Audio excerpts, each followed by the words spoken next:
नमस्कार।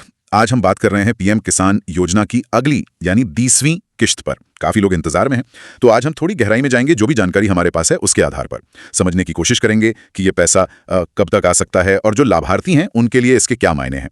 तो भाई सबसे बड़ा सवाल तो यही है कि ये 20वीं किश्त आखिर खाते में कब तक आ सकती है।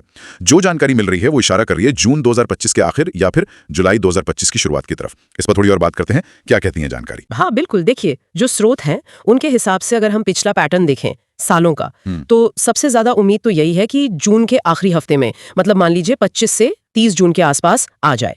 लेकिन एक बात ध्यान रखनी होगी कि ये सरकारी प्रक्रियाएं हैं, कभी कभी इनमें या फिर किसी तकनीकी वजह से भी कुछ हफ्तों की देर हो सकती है।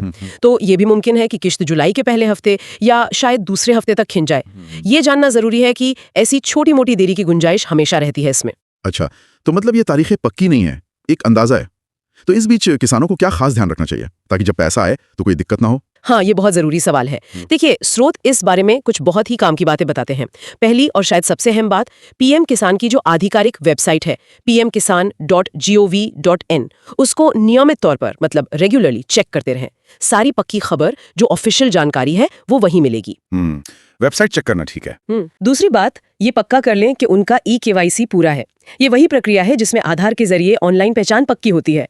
और साथ ही ये भी देख लें कि बैंक खाते की जो जानकारी दी हुई है वो बिल्कुल सही हो, अपडेटेड हो, नाम, खाता नंबर, आईएफएससी कोड, सब कुछ।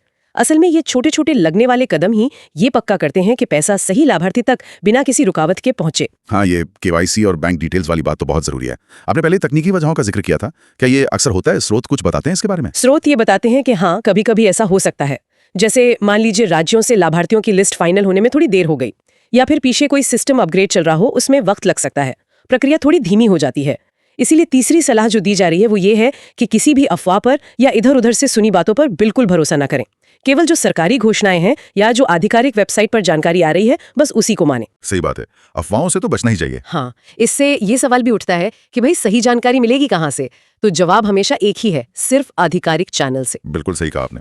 तो मोटा मोटा हिसाब ये है कि जून का अंत या जुलाई की शुरुआत में किश्त आ सकती है। हाँ। और सबसे जरूरी ये है कि लाभार्थी अपनी तरफ से पूरी तैयारी रखें, वेबसाइट देखते रहें, ई-केवाईसी पूरा रखें और बैंक डिटेल्स एकदम अपडेटेड। कमाल है, छोटी छोटी लगने वाली चीजें कितनी अहम हो जाती हैं पैसा मिलने में, है ना? हाँ एकदम, बिल्कुल। सतर्क रहना और सिर्फ भरोसेमंद मतलब ऑफिशियल स्रोतों पर ही निर्भर रहना, ये बहुत जरूरी है। जानकारी में इस बात का भी जिक्र है कि वेबसाइट पर अपना स्टेटस कैसे चेक करें, या अगर ई-केवाईसी अपडेट करने में कोई मदद चाहिए तो कहाँ संपर्क करें।